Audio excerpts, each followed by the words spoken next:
अस्सलाम वालेकुम जी. This is Waqar Beg, and today's lecture is for ETA students.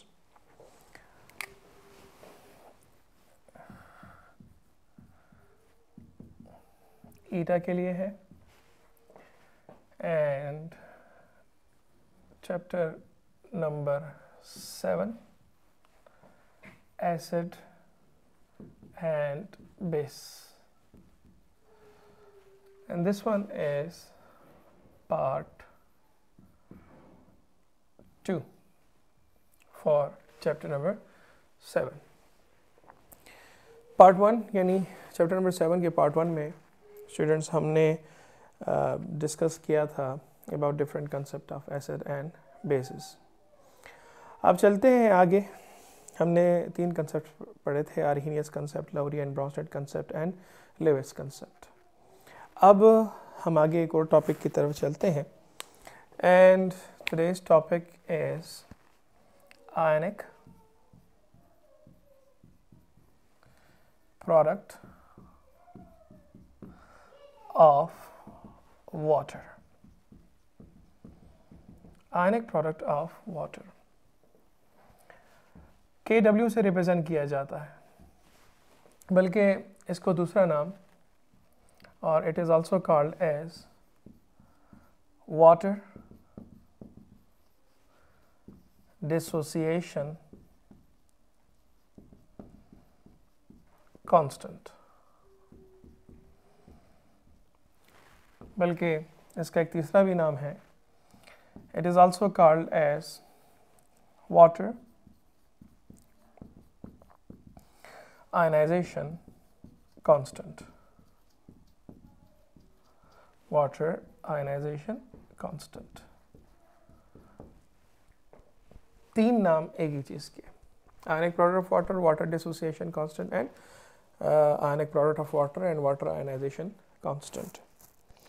सबसे पहली बात मैं आपसे सवाल पूछना चाहूँगा. आप बताएं, आपके ख्याल में वाटर जो है, इसके लिए कौन सा जुमला सही रहेगा, कौन सा लफ्ज़ सही रहेगा? क्या वाटर कंडक्टर है, या वाटर इंसुलेटर है? प्योर वाटर की बात कर रहा हूँ. या वाटर पुअर कंडक्टर है? पहले आप मुझे बताएं, सोचें. तो अगर आप इन तीनों में से जवाब देंगे तो आपको पता लगेगा कि वाटर दरअसल क्या है, पुअर कंडक्टर है. वाटर अगर पुअर कंडक्टर है, पहली तो बात यह है कि कंडक्टर है. तो अगर वाटर कंडक्टर है तो कंडक्शन 2 चीज़ों की वजह से होती है, या तो फ्री इलेक्ट्रॉन या तो फ्री आइंस.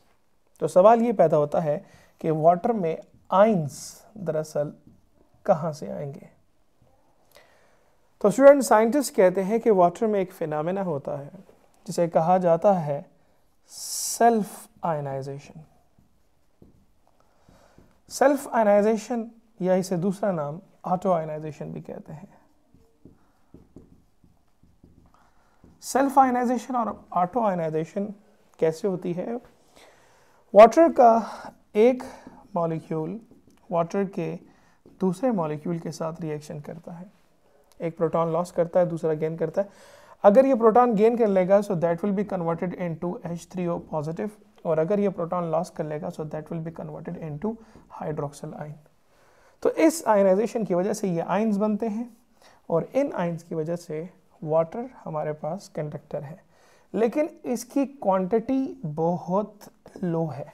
तो उस लिहाज से प्रॉपर लफ्ज़ इसके लिए कौन सा है कि water is a poor conductor. मैं इस चीज़ को ऐसे भी लिख सकता हूँ स्टूडेंट्स.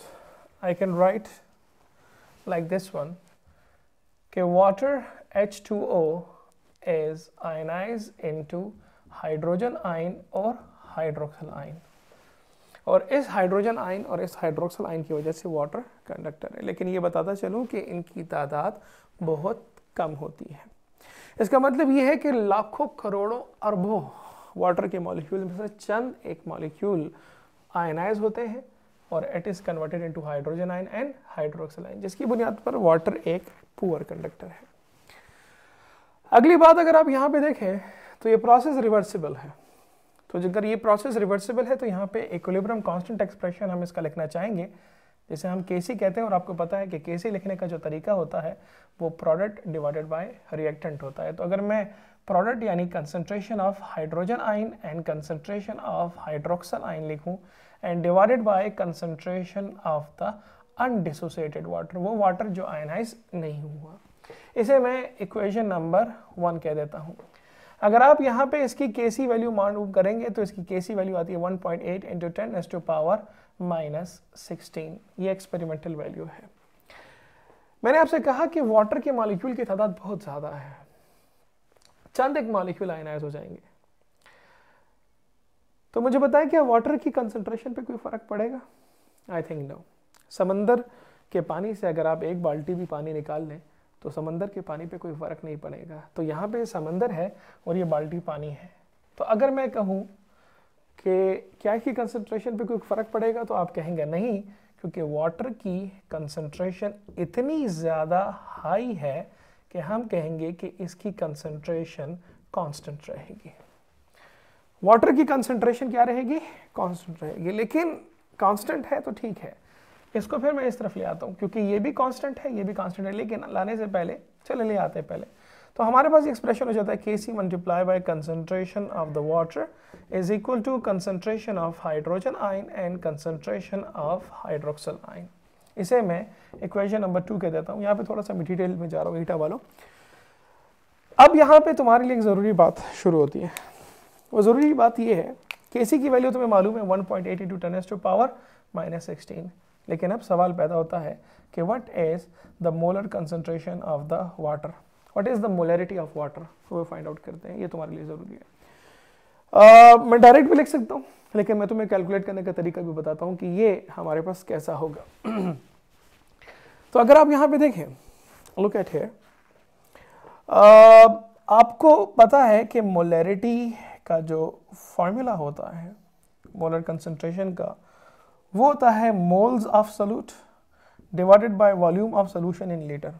और आपको पता है कि मोल्स बराबर होता है mass in gram and divided by molar mass. मैंने इसकी जगह पे मोलर मास लिख लिया और multiply by volume, already denominator में volume of solution in litre.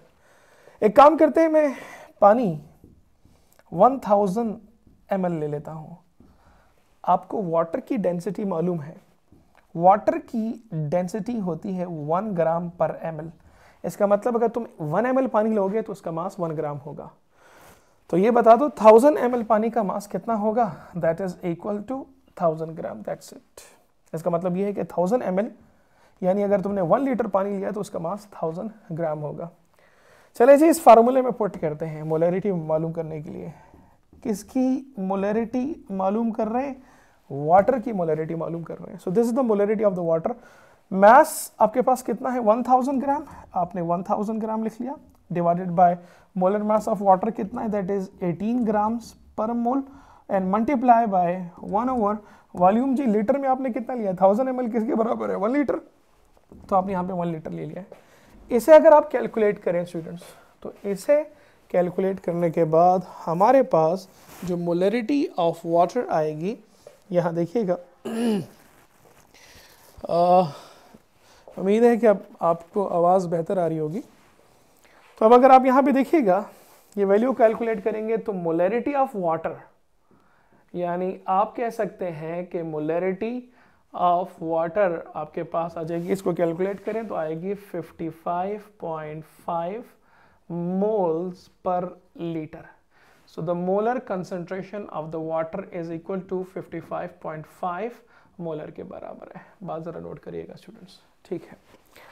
ये वैल्यू पुट करते हैं जी इस इक्वेशन 1 में। मैं लिखता हूँ PTV। PTV का मतलब होता है put the value in equation number 2।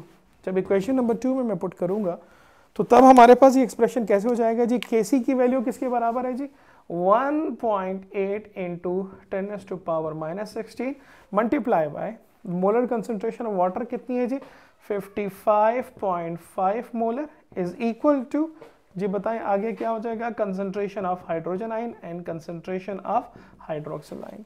इन दोनों को मल्टीप्लाई कर लेंगे तो इन मल्टीप्लाई करने के बाद इनकी वैल्यू आ जाएगी 10⁻⁻14 and that is equal to concentration of hydrogen ion and concentration of hydroxyl ion. और इस 10⁻⁻14 की वैल्यू को मैं रिप्रेजेंट करूंगा KW से। तो अब बताओ ये क्या हो जाएगा, KW is equal to concentration of hydrogen ion and concentration of hydroxyl ion, and this KW is called as ionic product of water. Ionic product of water. So define करें what is ionic product of water? तो आप कहेंगे the product of concentration of hydrogen ion and hydroxyl ion, लेकिन याद रखें किस temperature पे, that is at 25 degree centigrade temperature, point to be noted. तो इसको हम water dissociation constant, water ionization constant और आयनिक प्रोडक्ट ऑफ वाटर का नाम देते हैं। तो अगर आप डिफाइन करें तो आप कहेंगे the product of concentration of hydrogen ion and concentration of hydroxyl ion, that one is called as ionic product of water. किस टेम्परेचर पे, 25 डिग्री सेंटीग्रेड टेम्परेचर पे। अच्छा, एक बात और नोट करिएगा जी स्टूडेंट्स, क्या KW टेम्परेचर चेंज करने से चेंज होगा? आंसर है यस। याद रखें इसका मतलब ये है कि KW depends on temperature, it depends on temperature. और याद रखें टेम्परेचर को इंक्रीज करेंगे, तो टेम्परेचर को इंक्रीज करेंगे, पानी की आयनाइजेशन ज़्यादा होगी। जब वाटर ज़्यादा आयनाइज होगा, कोलिजन ज़्यादा होगी, हाइड्रोजन आयन और हाइड्रोक्सिल आयन ज़्यादा होंगे, तो हाइड्रोजन आयन हाइड्रोक्सिल आयन ज़्यादा होंगे तो KW की वैल्यू भी क्या होगी, ज़्यादा होगी। तो याद रखिए टेम्परेचर इंक्रीज करने से KW की जो वैल्यू है वो दरअसल क्या होती है, इंक्रीज होती है, पॉइंट टू बी नोटेड। अब हम आगे चलते हैं जी, एक और सवाल, बल्कि एक और पॉइंट ईटा वालों अपने पास नोट कर लेना, वो ये है, पॉइंट ये है कि अगर आप टेम्परेचर तकरीबन 100 डिग्री सेंटीग्रेड इंक्रीज करेंगे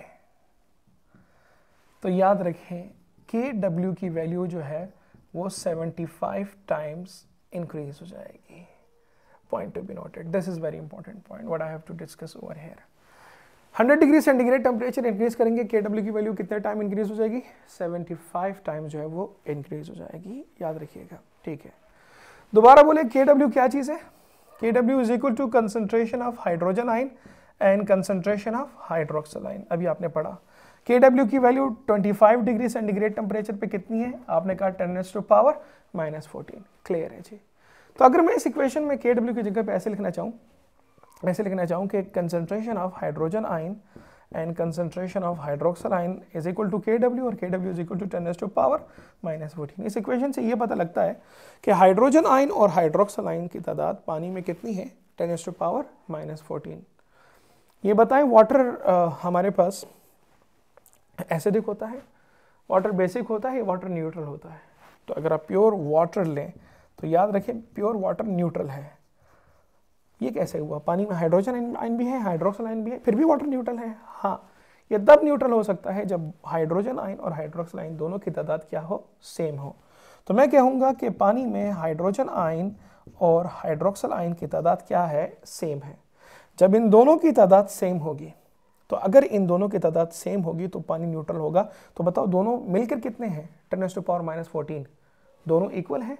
तो इट मीन्स कि कंसंट्रेशन ऑफ हाइड्रोजन आयन पानी में आधा हाइड्रोजन आयन होगा और आधा हाइड्रोक्सिल आयन। तो मैं कहूँगा 10⁻⁻7 moles per dm³ hydrogen ion होगा और हाइड्रोक्सिल आयन पानी में कितना होगा, 10⁻⁻7 moles per dm³, point to be noted.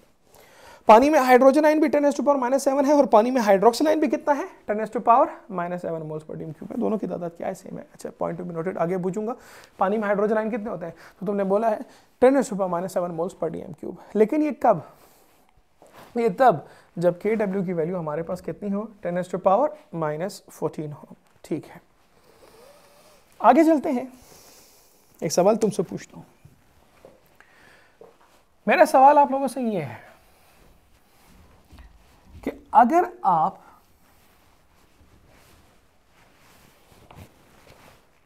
Look at here, अगर आप टेम्परेचर को इंक्रीज करें, इफ टेम्परेचर इज इंक्रीज्ड, तो KW की वैल्यू भी क्या होगी, इंक्रीज होगी। अभी आपने आपसे कहा सपोज करते वेरी हाई टेम्परेचर, सर ये सपोजिशन है, और मैं कहता हूं कि KW की वैल्यू टेम्परेचर इंक्रीज करने के बाद 10⁻⁻12 हो गई, तो क्या तुम में से कोई मुझे बताएगा कि फिर उसमें हाइड्रोजन आयन की तादाद कितनी होगी? जल्दी से बताओ। अगर KW की वैल्यू 10⁻12 होगी तो इसका मतलब यह है कि हाइड्रोजन आयन और हाइड्रोक्सिल आयन टोटल 10⁻12 है, दोनों बराबर होंगे, तो इसका आधा क्या आता है? तो इसका आधा जो आएगा वो 10⁻6 होगा, और हाइड्रोक्सिल आयन कितना होगा? 10⁻6। This is important point. At high temperature if the KW is 10⁻12, तो hydrogen ion will be 10⁻6 and hydroxyl ion will be 10⁻6। बात क्लियर होगी स्टूडेंट्स? लेकिन ये कब होगा? जब टेम्परेचर हमारे पास क्या होगा? बहुत ज्यादा होगा। ओके जी, अगर आगे चलें, this is what I have done regarding the KW ionic product of water. तुम्हारे लिए जरूरी हुआ। पहली बात, KW क्या टेम्परेचर पे डिपेंड करता है? यस। अच्छा, एक और बात, what will be the unit of KW? तो शायद तुम इसको आसानी से बता सकती हो कि यूनिट ऑफ KW कितना होगा। KW की एक्सप्रेशन है कि concentration of hydrogen ion and concentration of hydroxyl ion. कहा मैंने? तो अब मुझे बताओ, यहां पे KW है, कंसंट्रेशन है, तो कंसंट्रेशन का यूनिट होता है मोल्स पर dm³। इसका यूनिट होगा मोल्स पर dm³। दोनों मल्टीप्लाई कर दें तो KW आ जाएगा, दैट इज मोल स्क्वायर पर dm6। This is the unit of the KW, right students. अब हम another टॉपिक की तरफ चलते हैं। The another topic what I am going to do, students, बड़ा मशहूर टॉपिक है,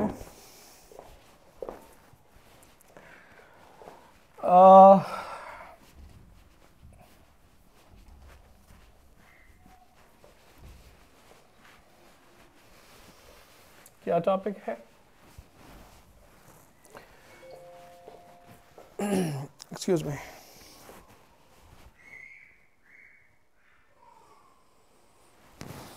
okay,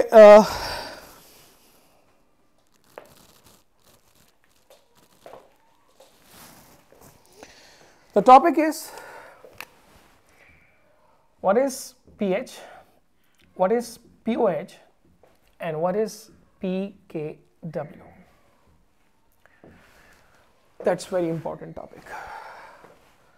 This is very important topic in terms of eta point of view. pH क्या होता है? pH होता है negative log of concentration of hydrogen ion. What is pOH? pOH correspond as the negative log of concentration of hydroxyl ion. And what is pKW? तो इसका मतलब है pH negative log of hydrogen ion, pOH मतलब negative log of hydroxyl ion. तो बताओ pKW क्या होगा? That will be the negative log of KW, right students? अब चलो चलते हैं पानी की तरफ। अभी बात की किस टेम्परेचर पे चलेंगे? That is 25 degree centigrade temperature पे जो भी बात की। अब फैसला करो, पानी में 25 डिग्री सेंटीग्रेड टेम्परेचर पे हाइड्रोजन आयन की कंसंट्रेशन बता सकते हो? अभी बताई तुम्हें मैंने। कितनी होगी? 10⁻⁷ moles per dm³। This is the concentration of hydrogen ion. तो अगर मैं आपसे पूछूं what will be the pH of water, अच्छा pH ऑफ वाटर मालूम करना है। pH का फार्मूला क्या है? Negative log of hydrogen ion. Hydrogen ion कितना है? 10⁻⁻⁷। तो अगर हम लें तो pH is equal to negative log of 10⁻⁷। तो अगर आप यहाँ पे देखें तो pH is equal to, log लेने का तरीका है, बहुत लोगों स्टूडेंट को मसला होता है, तो ऐसे होता है जो पावर है वो कोफिशिएंट में आ जाएगा। ये नेगेटिव अपनी जगह पे है, ये जो पावर है ऐसे आ जाएगा -7 और log टू द बेस 10। याद रखो log 10 हमेशा किसके बराबर होता है? 1 के बराबर होता है। माइनस माइनस क्या हो जाएगा? प्लस। तो बताओ pH will be equal to 7। This is the thing over here.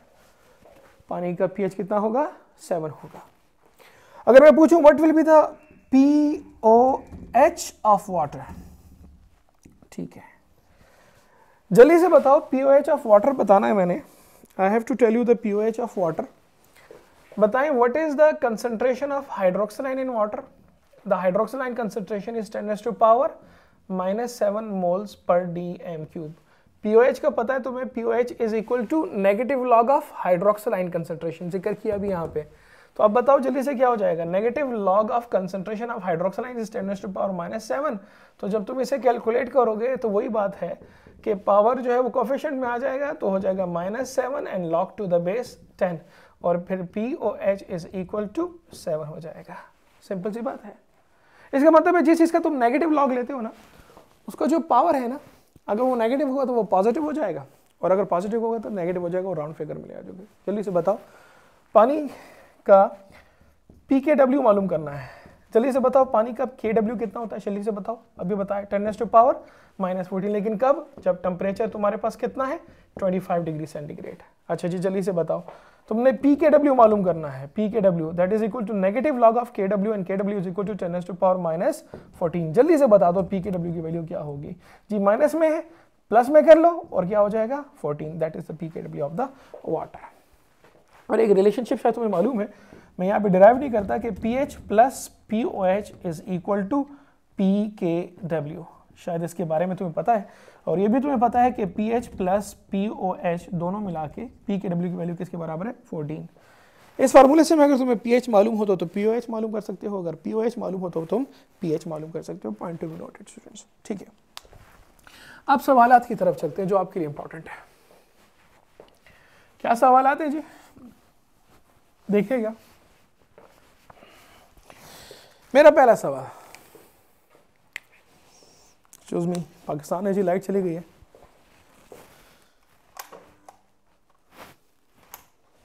Okay,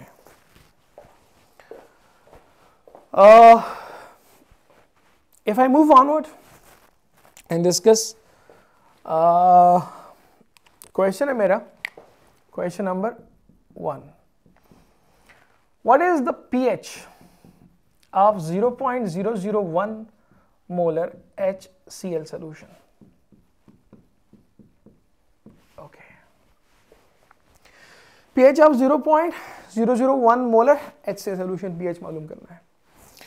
इसका अगर pH मालूम करना है, ठीक है, पहले बताओ HCl स्ट्रॉन्ग एसिड है. यस. HCl को पानी में डालें तो इससे हाइड्रोजन आयन और प्लस क्लोराइड आयन बनता है.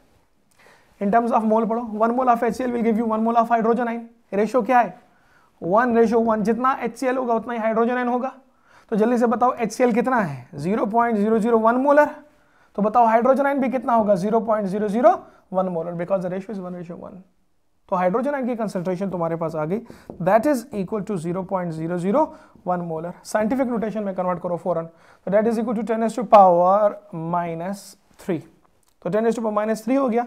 किसकी कंसंट्रेशन हो गई? हाइड्रोजन आयन की. क्या चीज मालूम करना है? pH. pH is equal to negative log of concentration of hydrogen ion, यानी 10⁻⁻3. जल्दी से बता दो इसका pH किसके बराबर हो जाएगा?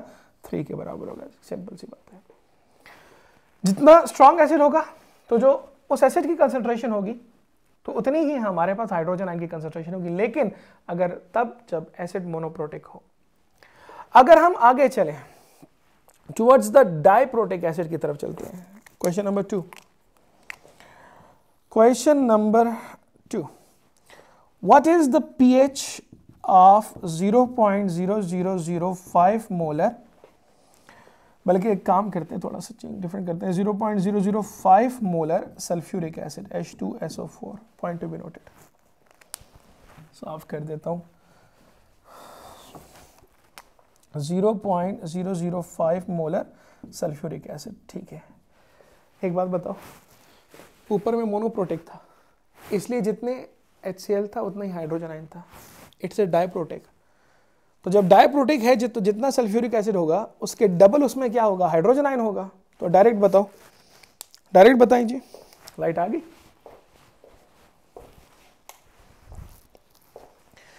डायरेक्ट बताइएगा जी. हाइड्रोजन आयन की कंसंट्रेशन डायरेक्ट बता सकते हो? जितना सल्फ्यूरिक एसिड है उसका डबल होगा, तो डबल हो गया करेंगे 2 मल्टीप्लाई बाई 0.005 मोलर। अगर आप इसे कैलकुलेट करो तो आंसर आएगा 0.01 मोलर। साइंटिफिक नोटेशन में करो 10 पावर -2 मोलर। डायरेक्ट पीएच बताओ, डायरेक्ट पीएच बताएंगे तो पावर 10 पावर -2 है, तो डायरेक्ट पीएच आप कहोगे कि इसका क्या हो जाएगा, 2 हो जाएगा। इसके बाद अगर मैं आगे चलूं और अब मैं आपसे सवाल पूछूं कि जल्दी से बताएं,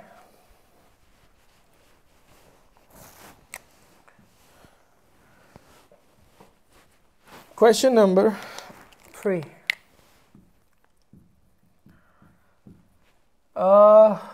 what is the pH of 0.001 molar sodium hydroxide? और करो, ट्रिक नजर आ रही है। ट्रिक ये है कि सोडियम हाइड्रोक्साइड दरअसल क्या है, बेस है, और ये वो बेस है जिसमें एक हाइड्रोक्सालाइन है। तो जितना सोडियम हाइड्रोक्साइड होगा उतना ही उसमें हाइड्रोक्सालाइन होगी। तो बताओ इसमें हाइड्रोक्सालाइन की तादाद जो होगी वो 0.001 मोलर है। साइंटिफिक नोटेशन में लिखूंगा 10 पावर -3 मोलर, लेकिन हमें तो चाहिए क्या, पीएच। पीएच के लिए हमें हाइड्रोजन आयन चाहिए। तो एक काम करते हैं, पहले हाइड्रोक्सालाइन गिवन है तो पहले पीओएच मालूम कर लेते हैं। तो अगर पीओएच मालूम करना है तो वही बात है जी, pOH is equal to negative log of hydroxyl ion concentration. तो जी 10 पावर क्या है, -3 है। जल्दी से बता दो इसका पीओएच क्या होगा, वही पावर को उसमें ले आओ, कोफिशिएंट में नेगेटिव को पॉजिटिव कर लो, दैट इज इक्वल टू 3। ये पीओएच है। रिलेशनशिप बताया मैंने आपको कि pH plus pOH is equal to 14। तो अगर आपने पीएच मालूम करना है तो उसको उस तरफ ले जाओ, तो 14 minus pOH.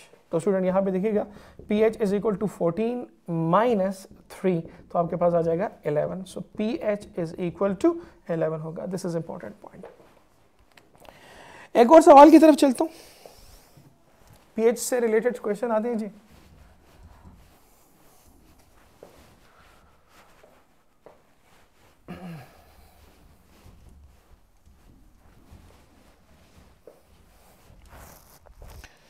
Okay, another question.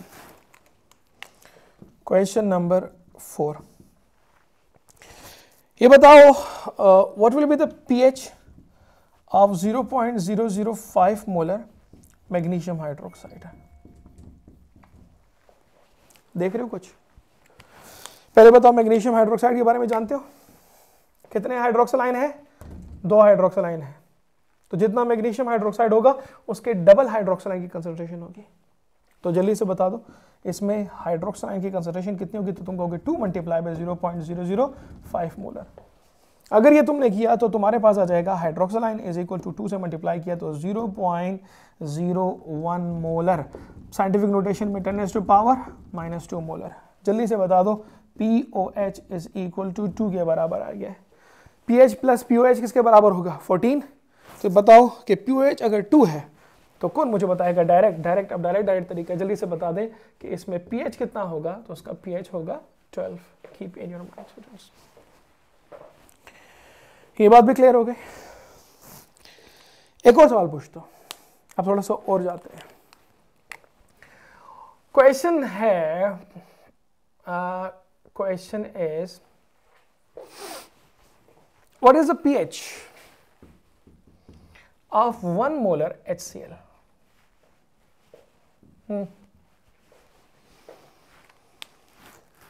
HCl monoprotic है, तो मोनोप्रोटिक है तो जितना HCl होगा उतना ही हाइड्रोजन आयन होगा। तो यहाँ पे अगर आप हाइड्रोजन आयन की कंसंट्रेशन देखोगे तो वो भी कहोगे कि 1 मोलर है जी। pH is equal to negative log of 1। Log 1 किसके बराबर होता है, 0 के बराबर होता है। तो यानी आप कहोगे pH is equal to 0।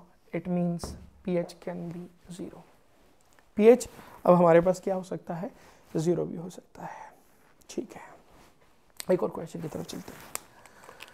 Another question है, what is the pH of 1 molar acetic acid if it is ionized by 10%? सवाल में दम है।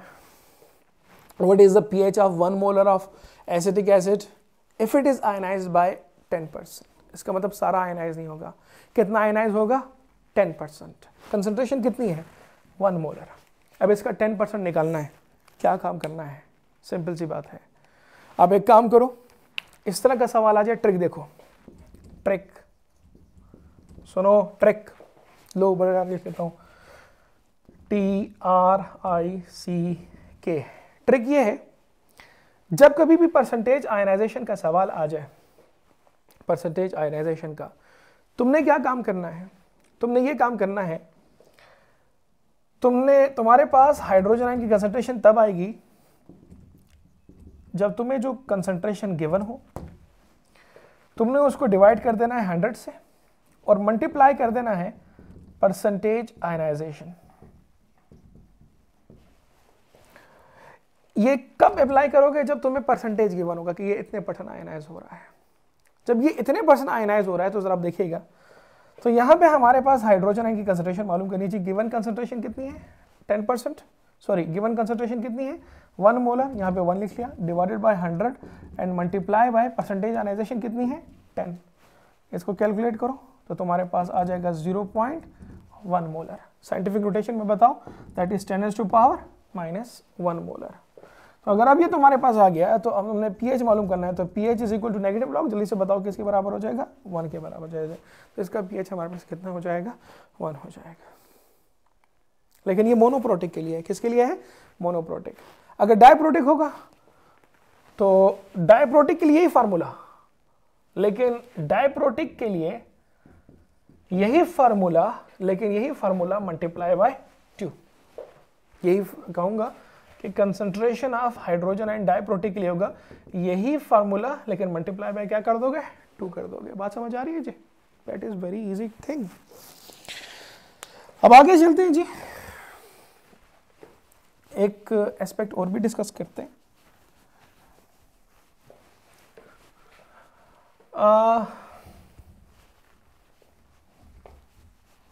ये बताओ, व्हाट विल बी